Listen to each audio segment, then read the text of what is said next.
देखिए, एक लोगों के साथ सबसे बड़ा फ्रॉड हो रहा है और मैं कहूंगा जिन लोगों के साथ ऐसा फ्रॉड हुआ है वो विक्रेता कॉलोनाइजर के खिलाफ तत्काल फर्स्ट इंफॉर्मेशन रिपोर्ट एफआईआर थाने में दर्ज करवाए।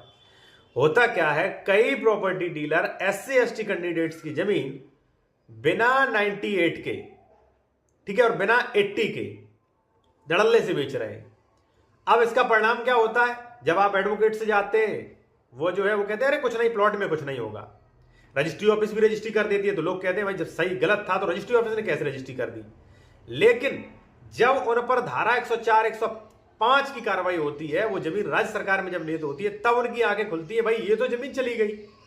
देखिए, इस पर धारा 98 यूपी रेवेन्यू कोड में स्पष्ट मेंशन किया है कि कोई भी एससी कैंडिडेट्स किसी अदर एससी को बिना कलेक्टर की परमिशन के जमीन अंतरण यानी कि ट्रांसफर नहीं कर सकता है, ना ही वसीयत कर सकता है, ना ही बंधक कर सकता है, ना ही दान कर सकता है। ध्यान रखना, आप पढ़ लेना है, गूगल पे सर्च कर लेना।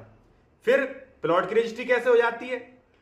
भाई जो एडवोकेट आपसे कह रहा है कि प्लॉट की रजिस्ट्री लीगल है एससी एसटी की, तो आप उससे ही पूछिए कहां लिखा है, ठीक है, वरना धारा 98 पढ़िए आप, ठीक है। कोई भी ऐसी रूलिंग नहीं जो ये कहती हो कि मात्र आपने प्लॉट आवासी का स्टाम्प पे कर दिया, सही।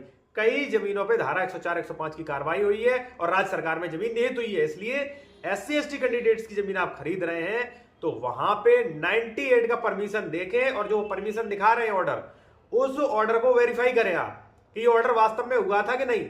अगर कलेक्टर द्वारा परमिशन मिली थी तभी आप एससी एसटी से जमीन खरीदें, अगर अदर मतलब आप कैटेगरी से हैं, वरना आप जमीन मत खरीदें।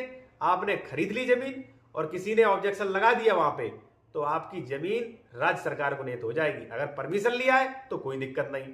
तो अब जो भी लोग कॉलोनी ऐसी खरीद रहे हैं ना, जो भी ऐसे लोग कॉलोनी खरीद चुके हैं, तो भाई उन पे एक्शन लीजिए, ठीक है ना।